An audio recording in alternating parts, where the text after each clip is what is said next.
Hey, what's up, y'all? It's Poppin'. It's D about to react to this video about Hip Hop Madness. It's titled J. Cole is a Liar. Probably.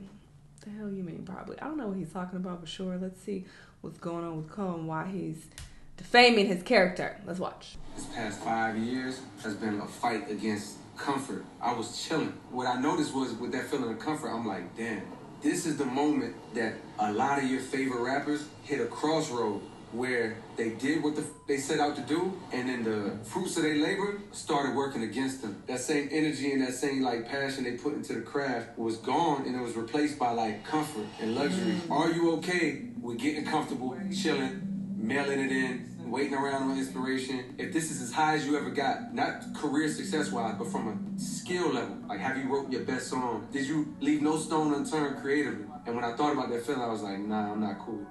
They always say that no matter what walk of life you're in, it's best to leave them wanting more. Barring the likes of Andre 3000 and Joe Budden, or someone like Rakim or Big Daddy Kane, who have genuinely refrained from releasing projects, letting go of the game of your own free will is something that plenty of rappers have struggled with. From Jay-Z's famous takeout that was more of a vacation than stepping away, through to modern artists like Logic and The Game waving goodbye, only to come back within a year, the fact that so many rappers have reneged on their departures from the industry has meant that anytime a rapper says they're done, it's almost impossible to take them seriously. That said, things are different when it comes to J. Cole, a man who doesn't take his legacy lightly, and an artist who has always meticulously focused on cementing his place in the history books from the minute he came onto the scene. J. Cole is a rapper who is thoughtful to the point of self-sabotage. Every decision is agonized over, and every word is picked with precision. Beyond that, he's basically spent his entire life consciously making his way to the position he's in today. That thing that you're looking at that looks like an overnight success, I went to this concert. Maybe not this exact one. But I'm pretty sure this is KOD. Oh, it's a great concert. Not real. It's gonna go away real fast because it ain't got no foundation to stand on. Like, and I'm saying it was his concert because A, he would wear the same fit. I feel like at every concert on the KOD tour, and he would preach in between. Wait, no, that was Forest Hill Drive. That was also a great concert. That might be that one. My bad.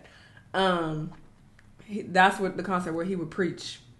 He would be spitting in between songs. I was like, yes, take us to church. you know what I mean? You got a dream. That's all you think. My bad, it's KOD. It says KOD. Maybe he preached during KOD too. I might got my concerts mixed up. Whatever. Both great shows. Feel in your mind. You can't wait to manifest. Manifestation. That's your favorite word. Can't wait to manifest it. But some days you get a little down, a little discouraged. Is it ever gonna come? Do not stop. Whatever you do, don't quit, don't stop, don't give up. That'll be the worst mistake ever. I love him. But where Cole was quick to impart his wisdom about the wonders of pursuing a dream and where it will lead you to, the past few years have seen Cole say that maybe he's preparing for a rival at its conclusion. He used to but be even fine. as he builds hype for what many see as the final act of his career, Cole's recent remarks have hinted at uncertainty about his path that contradicts everything he stands for. As a result, this goes back to the age-old question of whether he can really quit the thing that he's centered his existence around, or if he's a liar. Let's dive in. Did you know that on average there are around No. even worse? Y'all go support. 3 years old, 3, 6, 8.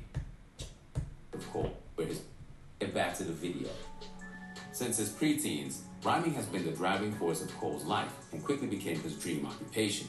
Given the opportunity to hone his skills from a young age where his mother bought him an 808 beat machine, Cole worked to become self-sufficient in hip-hop, making his own beats and constructing his bars with a humbleness that had become his trademark. By the time he hit St. John's University in New York, the Fayetteville-born kid was dropping classic mixtapes and was eventually signed to Roc Nation. With his major label debut and the subsequent follow-up of Born Sinner, Cole established himself as one of the premier rappers of his generation and quickly began competing for the top spot with his contemporaries and good friends, Drake and Kendrick Lamar. Arguably the most conservative of the three in terms of how he approaches his artistic identity, Kendrick has followed his artistic compass, while Drake appealed to every commercial trend that came his way. But by the time he was barely considered as one of the elite, Cole has always been contemplating how or when he should leave hip-hop. When asked by Complex, would you ever consider retiring or going out on top like Jay after the release of his third album, 2014's Forest Hill Drive, Cole was already hinting that he'd be at peace with the idea.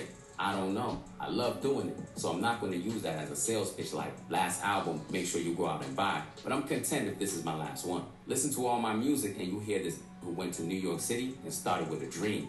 He gained his confidence in the step with the warm-up and was here to show y'all I'm the best. And Friday Night Lights put a stamp on that. The sideline story was like, I have to figure this out and sell records. Born Sinner that wasn't how I wanted to do it. I gotta make up for that one. I gotta get back to myself. And then fighting through all of that to realize on 2014's Fargo Drive that this is where it was always at.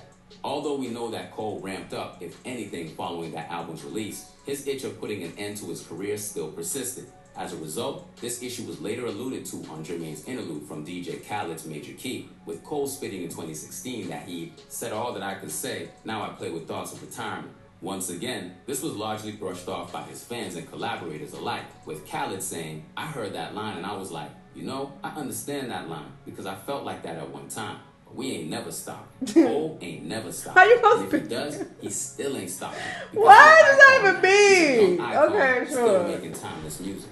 Where it was hard to argue with Khaled's assessment of Cole, the notion that he'd never let his pen fall silent has been continuously disproved over the years, as in some ways, it feels like Cole's diehard fans have been bracing for his departure ever since 2018's KOD. I've reached a point in my life where I'm like, how long am I going to be doing this for? He told GQ in 2019. I'm starting to realize, like, Poach, let's say I stopped this year. I would feel like I missed out on certain experiences, you know? Working with certain artists, being more collaborative, making more friends out of peers, making certain memories that I feel like if I don't, I'm going to regret it one day. Having billed the final track of KOD as the intro to the Fall Off, Cole delivered a 3-tiered outline for his last lap of his career, including the off-season, It's a Boy, and the final project, The Fall Off. And when he delivered the first track of the trilogy, this is when fans really began to take him seriously, with talks of his retirement being a major talking point in the promo material that surrounded it.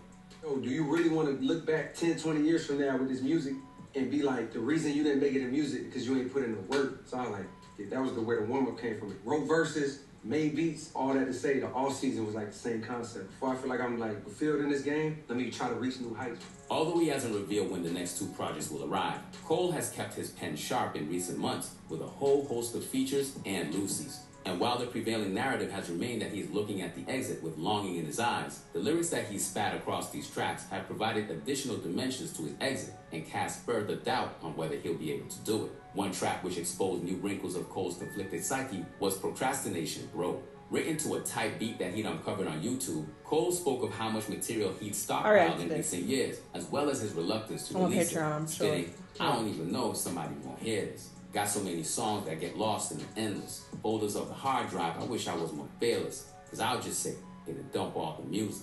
A track which confronts the encroaching feeling of writer's block head on, Cole delves into the impending deadline, while also contemplating whether his hunger had been offset by his success. Because I need to finish this album, but hell, how many more times can I send this wooden pail down in that well and pull it back up with hope that it's filled? Plus, it don't help that I'm rich now.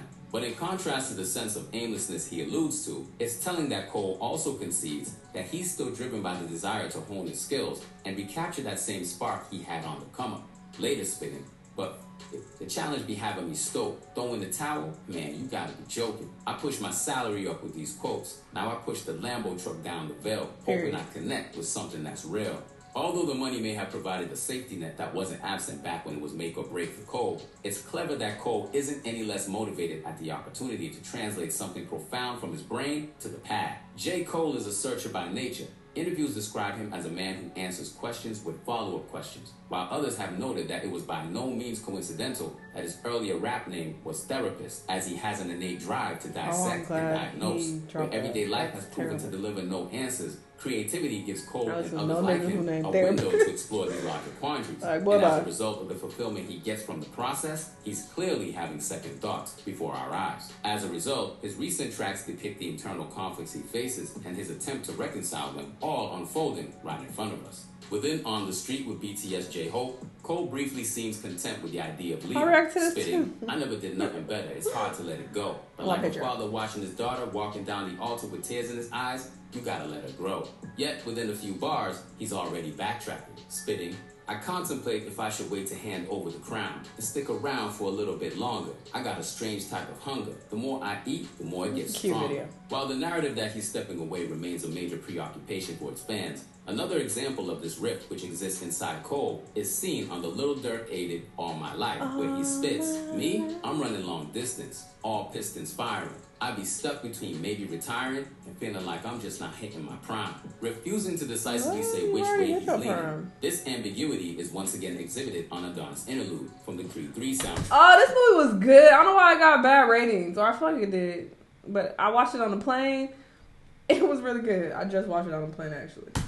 Where he urges his fans to just cop the fall off and I'll explain. Is it the end of the chapter? Happily ever after? Bet this gonna be the year that fulfilled my reign. While clickbait articles may interpret lines like Both of that their as a bodies, sign that he's ready to quit, on the that truth movie, is there's a strong possibility that right now he doesn't even know what happens after the fall Great off. movie. However, what we can say with certainty is that Cole doesn't do anything frivolously, and as a result, the fall off, without a doubt, represents the end of an era in one way or another. Damn. Much like Jay-Z before him, it's hard not to imagine him being on the peripherals of the game, even if he is officially stepping back from releasing projects to add to his own discography. But where Jay told the game that he was leaving after this song on December 4th, Cole isn't formally declaring it to be the end and sees the potential pitfalls in doing so. "Oh, bro, I'm super comfortable with the potential of being done with it," he told Slam magazine. "But I'm never gonna say, oh, this is my last album. I'm doing all this work to be at peace with. If I never did another album, I'm cool. That's the reason for all of this. So I know that I put everything on the table." Unlike someone such as The Game, who made a whole song and dance out of retiring with his last album, Born to Rap, only to release That's another such a album ghetto within 2 years, album Cole has cover. I the know you foresight are. to understand that all too often, these proclamations are empty, making them look like nothing more than ploys to sell records and acquire your flowers. And while temporarily taking a backseat from hip-hop in terms of releasing music would give room for more side quests such as basketball or his charity foundation, there's no way that Cole completely abandons hip-hop in all its form. For one thing, after years of being overlooked, his acclaim as a producer is finally getting the recognition it deserves. I do remember we was at my studio when we made this one. It was stretching out that J. Cole pack. Like, got any more of them J. Cole beats? I was like, I think I do. Yeah, I think. Not only that, but J. Cole's integral role at Dreamville means that he's going to be entrenched in music for years to come. A man who claimed that he always wanted to be Berry Gordy, Cole has unfinished business in both the realms of A&R and production, with one goal that he had outlined to Steve LaBelle remaining unticked on his to-do list. I'm patient, man, and I understand that I had to get myself to a certain place first to have the time to tap into my producer side. Right now, I only got time to produce for myself. The next phase and the next chapter is to produce hits and albums for other people. I got artists under me that are self-sufficient right now, but I'm still waiting on that day to be able to absolutely embrace and Dr. Dre a whole project like he did with Aaliyah. That's really what I'm looking for. A man who identifies as a big brother to these younger dudes and a little brother to these older dudes, it seems impossible that someone surrounded by creative entities who think like he does, and by the looks of it, inspire him just as much as he inspires them, could ever put down the mic. And as if that wasn't bad enough, it's going to be difficult to evade the call of the booth when his recording studio is literally in his house. I remember Pharrell, one of the first times I had worked with him, telling me how he had his life on a schedule. He was like, I only come to the studio from this time to this time, and I don't take home with me. I was probably 24, 25 when he said that, and I remember feeling like, man, that's weird. If I stayed in the studio anything less than 12 hours before I had kids, it was a failure of a day. About 2 years into being a father, I remember like, oh, you need a schedule where your family knows that this is your time in the studio, and this is the time when I'm at home on family mode. So I put the studio in the house for that reason. On top of all the creative conundrums that are presented by hanging up his mic, it's important to note that Cole isn't some sort of Buddhist monk with no taste for the financial trappings of hip-hop too. While he may be seen as more humble than most, there's every chance that at the moment, it could be too lucrative for Cole to give it up entirely. While Lil Durk's manager may have called cap on the notion that Durk paid Cole $978,000 for his verse on All My Life, it's a guarantee that every time he pops up on a feature, it's commanding a considerable fee. As Cole alluded to in some of his recent bars, he's operating at an absurdly high rate right now, and by consequence, he's been praised like never before. So is J. Cole a liar?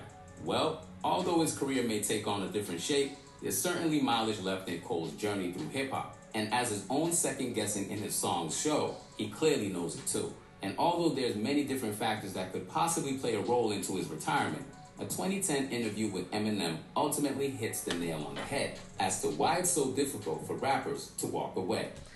If his fee is really high, how did Bia afford that? Maybe they're cool or she got connections. I don't know how it works, child. But she's a new artist, so I'm interested how she got a J. Cole feature. I'm not trying to feed into any of the rumors because apparently there are rumors that Bia and J. Cole got something going on, but I don't believe that at all. But anyway, yeah, I mean, he's definitely not a liar. It just seems like he's struggling with, what direction he wants to go in, which, I get it. He's been rapping for a very long time. He's put in the work. He's given us amazing albums. So if he retires after this Fall Off album, I'm okay with that. I am. I appreciate everything that, he's provided to us. And I'm very much looking forward to this next album. So we'll see what happens. Y'all let me know what y'all think, though. Let me know what other videos you want me to watch, and I'll see you on the next one. Bye!